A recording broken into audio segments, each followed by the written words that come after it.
La era de Activision con Spider-Man es una de las más recordadas dentro del mundo de los videojuegos y para cualquier seguidor del personaje, ya que la compañía pasó 15 años desarrollando todo tipo de títulos sobre el Trepamuros, llegando a su fin en 2015 cuando, después del fracaso financiero y de crítica de Amazing Spider-Man 2, decidió no seguir adelante.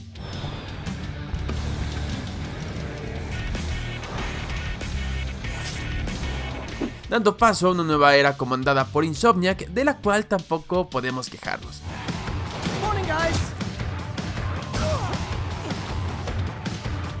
Volviendo al año 2000, cuando el romance entre Activision y Spider-Man dio inicio con el famoso título de PlayStation, el mundo era muy diferente. Se estaba cocinando una película en solitario del personaje y su serie animada estrenada en 1994 era el gran referente para un público más general. Fue este juego el que por fin puso a Spider-Man en el plano en el mundo de los videojuegos, utilizando el modelado 3D para aprovechar al máximo las habilidades del personaje, que ahora podía balancearse de forma más realista y combatir su vasta galería de villanos. 2 años después, Activision encargó a Treyarch que se hiciera cargo de la adaptación de la película de Spider-Man de Sony, ofreciendo un resultado muy interesante que expandía el realismo y que pondría la vara muy alta con su secuela. Spider-Man 2, además de brindar a los jugadores la satisfacción de un mundo abierto, creó uno de los mejores sistemas de balanceo que hemos podido palpar en los videojuegos del personaje, siendo una influencia absoluta para títulos más complejos y modernos como Marvel Spider-Man. The reason Felicia's working for Hammerhead is because he took her son. Didn't know she had a son.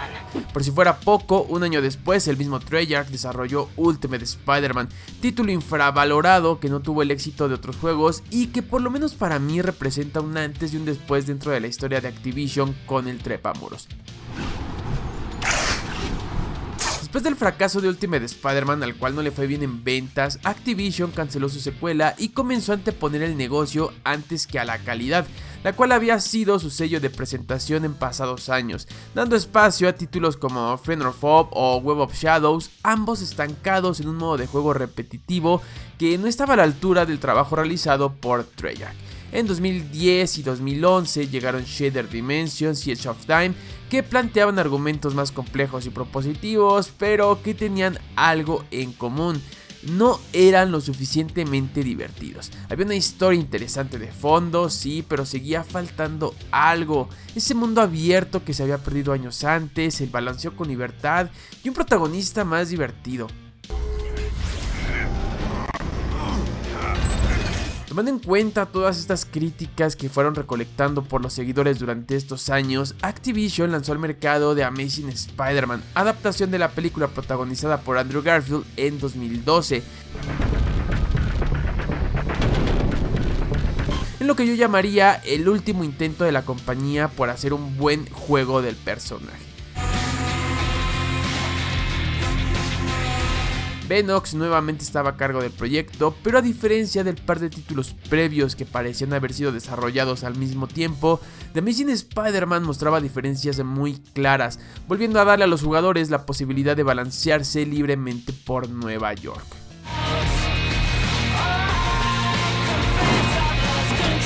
Gerard Leani, su director, se tomó el tiempo de ver hacia atrás y rescatar los diferentes elementos que habían hecho de los juegos de Spidey un éxito de ventas y de críticas, pero ahora lo hacía de una manera más sencilla y más divertida. Por supuesto que no hablamos de un título al nivel de Spider-Man 2 o Ultimate Spider-Man y ya ni siquiera de lo divertido que resultaba el título del año 2000, pero sí que era una muy buena propuesta por parte de Activision y del propio Venox, que se habían estancado presentando el mismo motor de juego bajo diferentes nombres e historias. The Amazing Spider-Man tiene esa diversión que no encuentras en Shattered Dimensions, agregando un valor histórico a la franquicia que no está nada mal. En lugar de adaptar a la película y repetir su historia y escenarios, el juego se plantea como una especie de epílogo, creando un final alterno o extendido de la cinta, lo cual es bastante atractivo y para mí es la clave de su buen funcionamiento, que vuelvo a repetir, sin ser uno de los mejores juegos del personaje, sí que es uno de los más divertidos. Sus misiones secundarias son repetitivas y en términos generales es demasiado corto y predecible, pero hablamos de un juego que es una adaptación de una película en una época donde este tipo de títulos comenzaban a escasear.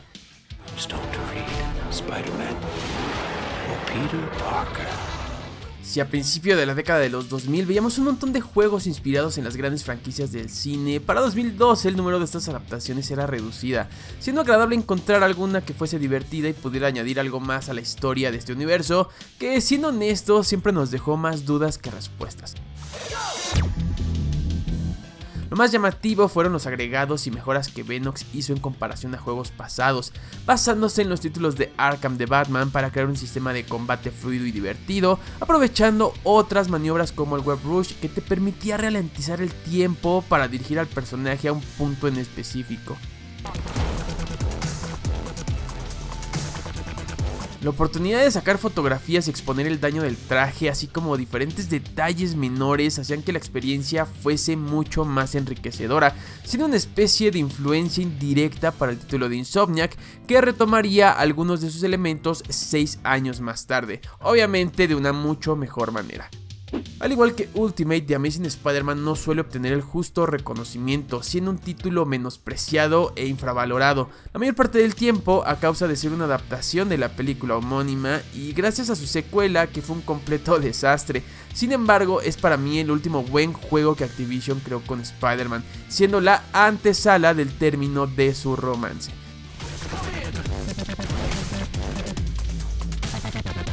10 años después de su estreno, yo diría que es una muy buena opción para pasar la tarde pegado frente a un PlayStation 3 o un Xbox 360, estando más cerca a las propuestas propositivas de Activision a principios de la década antepasada que a sus últimos trabajos que arrojaban historias multiversales, siendo el punto más alto alcanzado por Venox mientras se hizo cargo del personaje.